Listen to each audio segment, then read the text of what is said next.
right, thank you very much for our Balangkasan committee and the Balangkasan panelists. So again, to formally introduce Architect Lily Duhinas Jr., he is the APRU MH20 Program Committee Head and Extension Program Director of the UP College of Architecture, where he is currently serving as an assistant professor. Having earned an MA degree in anthropology from the University of California, Riverside, he does research in urban anthropology, architectural theory, museology, and cultural studies, focusing on volatile realities. Ladies and gentlemen, please join me in welcoming Professor Lily Duhinas Jr., and let's give him a warm round of applause.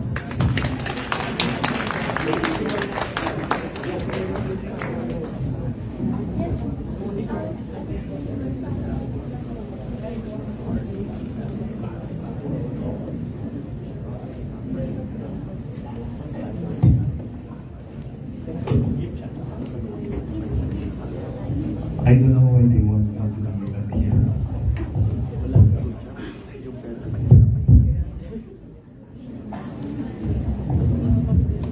Okay. So the manifesto is entitled, "Within the Narratives of Volatility, We Must Commit," to a manifesto on resilience. We are living in volatile realities. In these realities, we no longer just acknowledge the presence of multiple hazards and disasters. We accept their ubiquity, and they are embedded and entangled in our lived experience. Volatility is what the world offers us now, and it is what defines the 21st century. The impending impacts of climate change, and by extension, intensified weather disruptions, sea level rise, heavier rains, and flooding, unbearable heat. This century is a product of centuries of anthropogenic construction. Colonial, modern, capitalist, exploitative, corrupt. All that is scientific, social, cultural, and political in our future will require new languages, grammar, communicative to articulate this volatile present. It's unnatural. Yep. Sorry. Hello.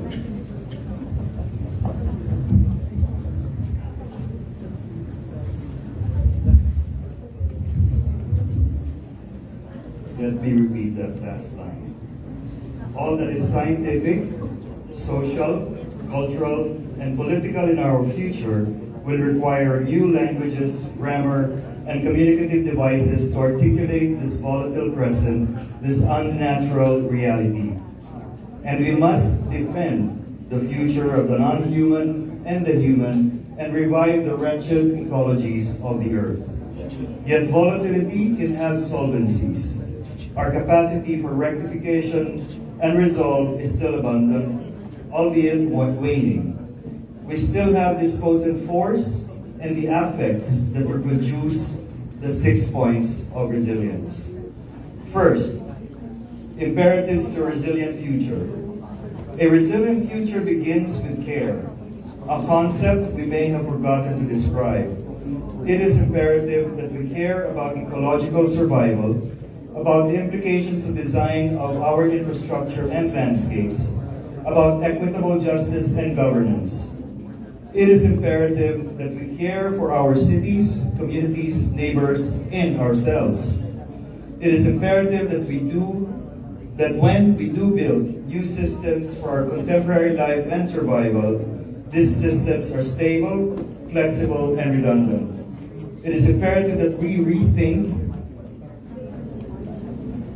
and rebuild our environments, our rivers, our wetlands, our infrastructure, our domiciles, and that, if we can do so, we consider rewilding, rehabilitating, or renewing their ecologies. The path to resilient and joyful life-making may require slow science or a decision-making process and long-term endurance. Resilience is a collective and collaborative commitment, and our presence here is part of the groundwork for that commitment. Second out of 6. There is no nature versus culture. There is only the world that is volatile. Dualities must be synthesized.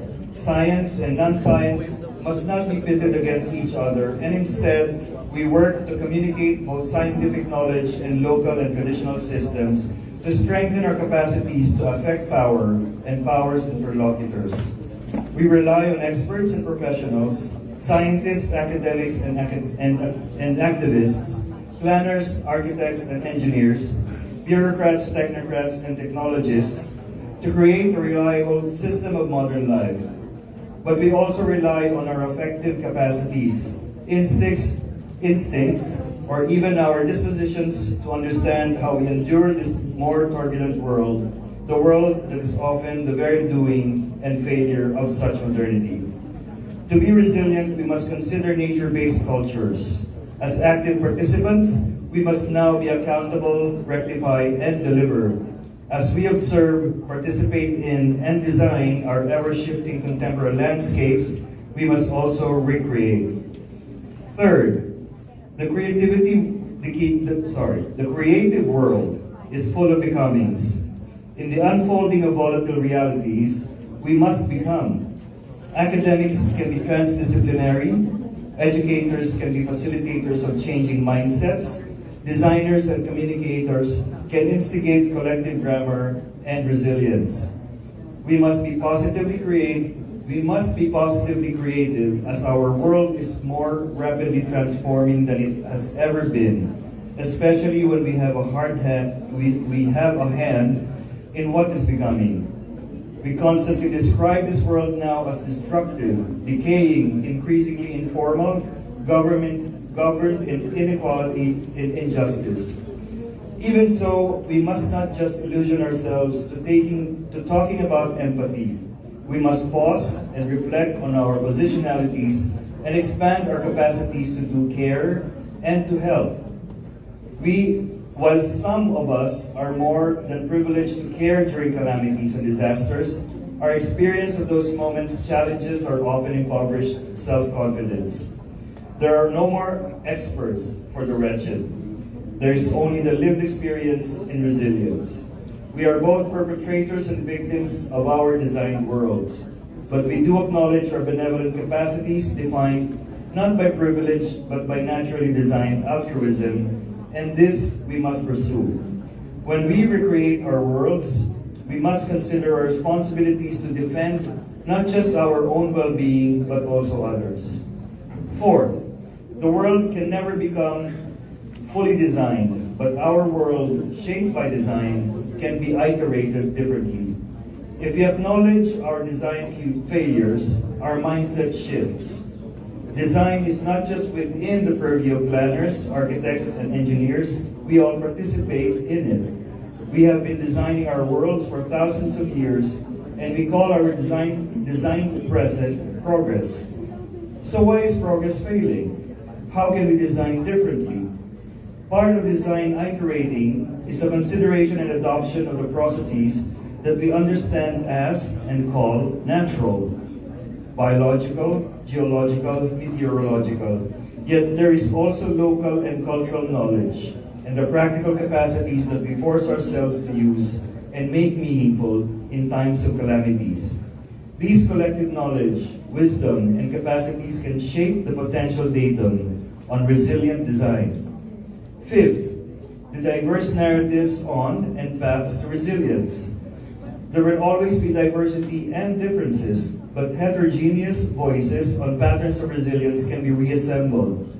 A datum registers, collects, and reconfigures the differentiated, and it serves as a reference by which we can have a consensus, a framework, or a blueprint. Diverse communities with different encounters of disasters that persist, that are rebuilding or reinventing, need to come together, and this is why we are gathering now as a first step.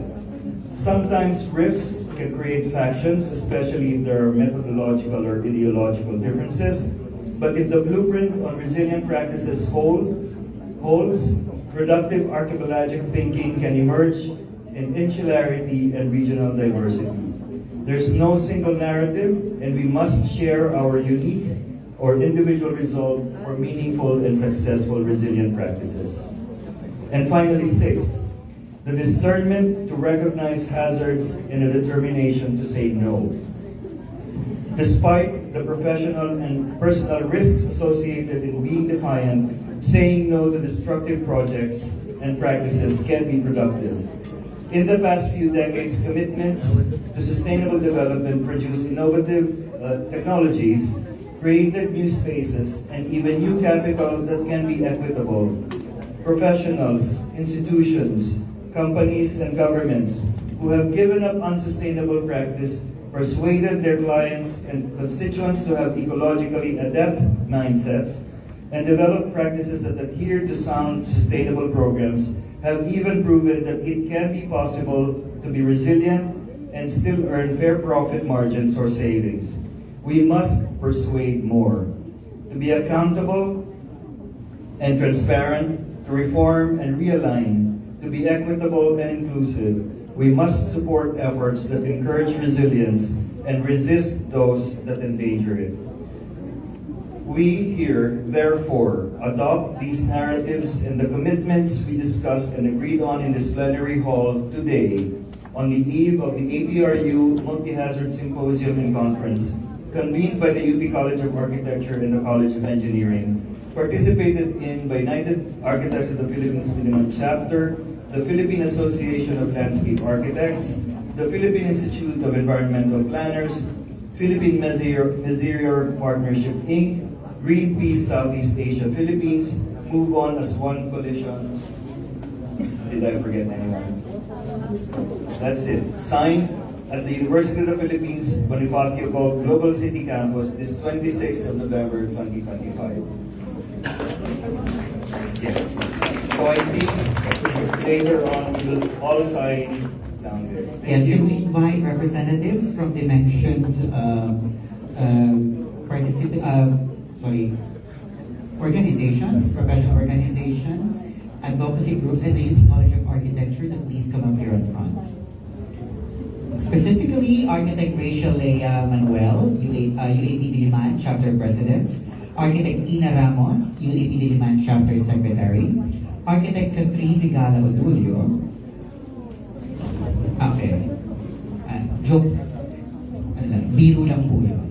So we have Architect Leonido Gines Jr. of UAP, Architect Richard Martin Rinan of UAP, and Architect Marie Edrin Delga to represent the UP College of Architecture. To represent DIEP, we have Environmental Planner Jason Edward San Juan. To represent TMP, we have Yolanda Esguerra.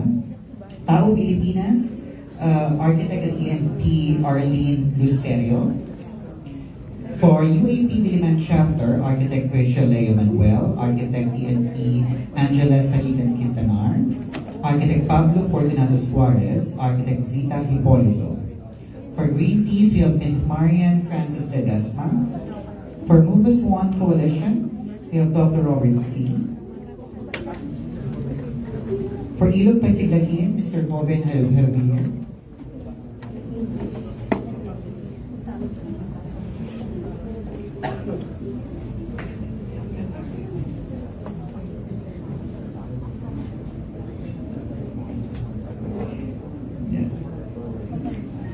And Magdina Dayo, of course. Who was one coalition. So as our partner organizations are signing the manifesto, we would like to remind everyone that our advocacy groups are still around the venue. So please make it a point to visit our advocacy groups. Malay mo, aligned ang inyong mga pangarap and mission with them.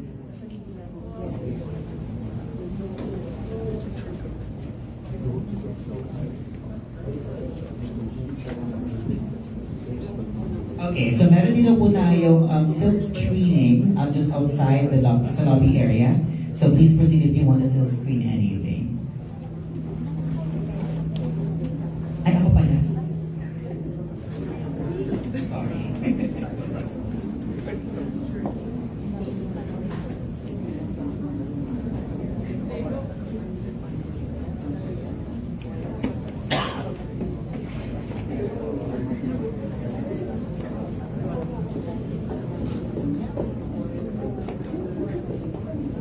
Okay, I think lahat na po ay nakapirma na sa manifesto.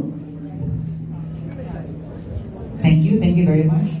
Now a round of applause for our manifesto. To those who crafted the manifesto, congratulations.